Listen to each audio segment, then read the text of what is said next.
আমি এখন আমাদের লাস্ট প্যানেলিস্টের কাছে চলে যাচ্ছি। তো ওনার কাছে আমার যেটা কোশ্চেন থাকবে বা আমার তো জানার ছিল সেটা হচ্ছে এই যে ডিসেবল পার্সন আছে, দেখা যায় যে পরিবারের যে ভূমিকা থাকে বা হচ্ছে পুনর্বাসনের যে আমরা একটা কথা বলে থাকি, এই সম্পর্কে যদি আপনি একটু আমাদেরকে বলতেন এটা স্বল্প সময়। ধন্যবাদ প্রীতি। আজকে আমাদের এমন একটি টপিকসে বা সেশনে প্যানেলিস্ট রাখা হয়েছে, আসলে এই জায়গাটা আমি ভীষণভাবে করবো। আমি একটা কলেজে আছি, আমি মফস্বল একটা কলেজে আছি। আমাদের আসলে ডায়েটিশিয়ান যারা আছে সারা বাংলাদেশ জুড়ে ম্যাক্সিমাম সবার লেভেলে কাজ করে, নিউট্রিশনিস্ট ডায়েটিশিয়ান যারাই আছে। কিন্তু আমি এদিক থেকে একটু আমি কোনোভাবে রাখি, আমি মফস্বল লেভেলে কাজ করছি, আমার কলেজটা মফস্বল লেভেলে, এবং আমি টাইম বেরিয়ে কাজ করছি যেখানে মফস্বলের একটা প্রত্যন্ত অঞ্চলের পেশেন্টরা আসে।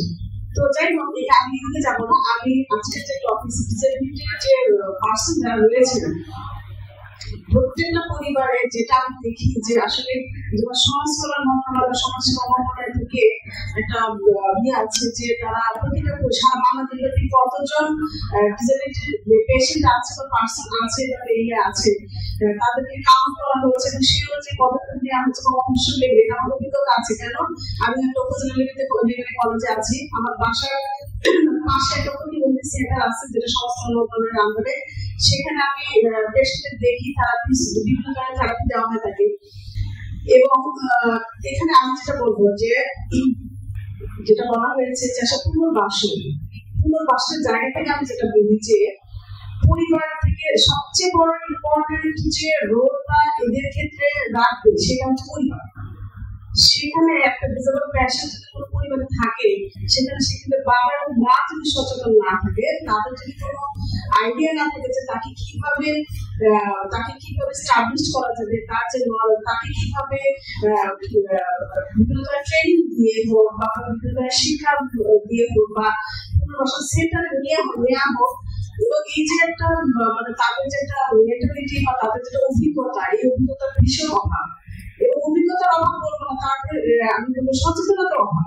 এই সচেতনতার অভাবের কারণে আমাদের দেশে হাজার হাজার এই ধরনের বিভিন্ন ধরনের প্রতিবন্ধী যে রয়েছে পার্সন রয়েছে, ডিজেবল পার্সন রয়েছে বা শিশু হোক, যেটা যে কোনো বয়সের ব্যক্তি হোক, যে কোনো শ্রেণী হোক, প্রতিবন্ধিতা যে কোনো ধরনেরই হোক না, সবাই আজকে সাফার। এটা আমি একটা জায়গায় আমি ভীষণভাবে আমি ফোকাস করবো, সবাইকে বলবো যে পরিবার থেকে আমি অ্যাওয়ারনেসটা তৈরি করবো, বাবা মাকে অ্যাওয়ারনেস, বাবা মা যদি সচেতন হয় তাহলে কোনো না কোনো ভাবে সেই বাচ্চাটা বা সেই ব্যক্তিটা সার্ভে করতে পারবে। এবং সেই সুযোগটা বাংলাদেশে তৈরি হচ্ছে, কিন্তু তৈরি হচ্ছে অনেকে আছে যে সুযোগটা একটু পাশেই আছে একটা থেরাপি সেন্টার বা পাশেই একটা পুষ্টিবিদ আছে বা পাশে একটা সমাজসেবা কোনো অর্গানাইজেশন আছে, এনজিও আছে যারা কাজ করছে এদেরকে নিয়ে, কিন্তু সেটা বাবা মা যাচ্ছে না বা সেই সুযোগটা তারা নিচ্ছে না। এবং যেটা বলা হয়েছে তুমি যেমন বলছেন যে যারা এখানে প্রতিবন্ধিতা সদস্য থাকে পরিবার, তাদের লুকিয়ে রাখা হয়, তাদের সামনে আনা হয় না, তাহলে পুনর্বাসন হবে কিভাবে?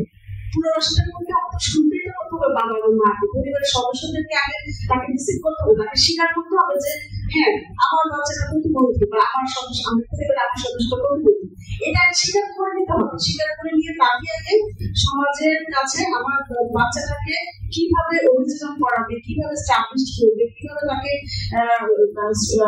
মানে ইয়ে বলবো মূল স্রোত ধারায় নিয়ে আসবে, তার যে তার যে ভিতরের যে ইয়েটা আছে, কোয়ালিটিটা আছে, সেই কোয়ালিটিটা কোনোভাবে পুনর্বাসন করা সম্ভব নয়।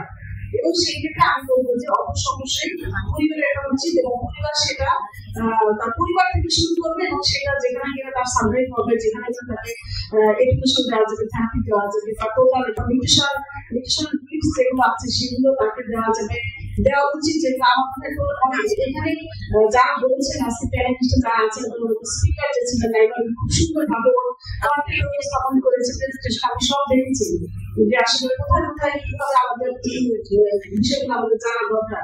তো সেক্ষেত্রে আমি বলবো এখানে শহর লেভেলে কিছুটা সচেতনতা থাকলেও মফস্বলে গ্রামের কোনোভাবেই এবং এই জন্য দেখা গেছে অনেক হাজার হাজার প্রতিবন্ধী বাচ্চা বা শিশুরা বিপর্যস্ত। একটা সময় তারা একদম আসতেই পারছে না, তারা একটা সময় তারা কি করবো, তারা নিঃশেষ হয়ে যাচ্ছে। এটা খুব স্যাড।